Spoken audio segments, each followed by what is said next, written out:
A fome e a insegurança alimentar aumentaram no Brasil, segundo a Organização das Nações Unidas. Há 3 anos, o país chegou a ser premiado pela entidade, junto com outras 25 nações que haviam erradicado a fome. A reportagem é de Welson Kalinowski.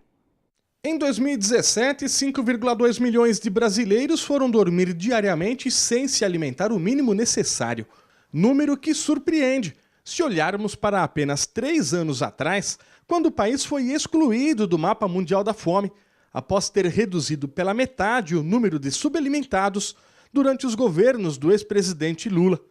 A má notícia chegou com os dados divulgados pela FAO, a Organização das Nações Unidas para a Agricultura e Alimentação, divulgados nesta terça-feira. A fome, segundo a entidade, aumentou 10% no mundo entre 2015 e 2017, atingindo 821 milhões de pessoas.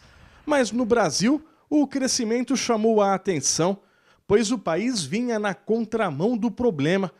Para o Conselho Nacional de Direitos Humanos, que se reuniu em Brasília, a volta da fome nos países latino-americanos pode ser explicada pelo avanço do conservadorismo e do neoliberalismo. Com a queda dos governos sociais e a implantação de governos neoliberais que passaram a cortar direitos, passaram a aplicar políticas de austeridade. O Conselho Nacional de Direitos Humanos se manifestou claramente em relação ao fato de que no Brasil as políticas de austeridade iriam agravar a situação das pessoas em situação de vulnerabilidade, que essas pessoas iriam sofrer os maiores impactos dessas medidas e que o Brasil não poderia adotar essas medidas sem levar em conta essas violações de direitos. Para o CNDH, a responsável pela volta da fome no Brasil é a emenda do teto de gastos, que já vigora há quase 2 anos.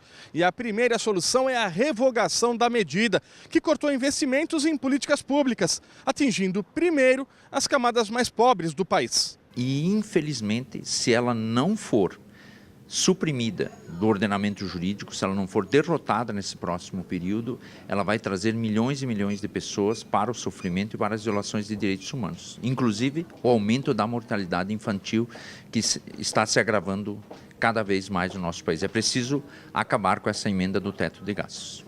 Em documentos encaminhados aos presidenciáveis, o CNDH cobra o avanço do PAA, o Programa de Aquisição de Alimentos da Agricultura Familiar, que incentiva a formação de cooperativas para a venda em escolas, hospitais e entidades sociais. A reforma agrária é outra reivindicação. A pauta da reforma agrária ela é uma pauta urgente. Nós sabemos que mais de 70% da produção de alimentos que são consumidos por nós, brasileiros e brasileiras, vem da pequena, no máximo média agricultura, mas são os pequenos que produzem. Então, é evidentemente que a pauta da reforma agrária é uma pauta que não pode sair da agenda de qualquer governo.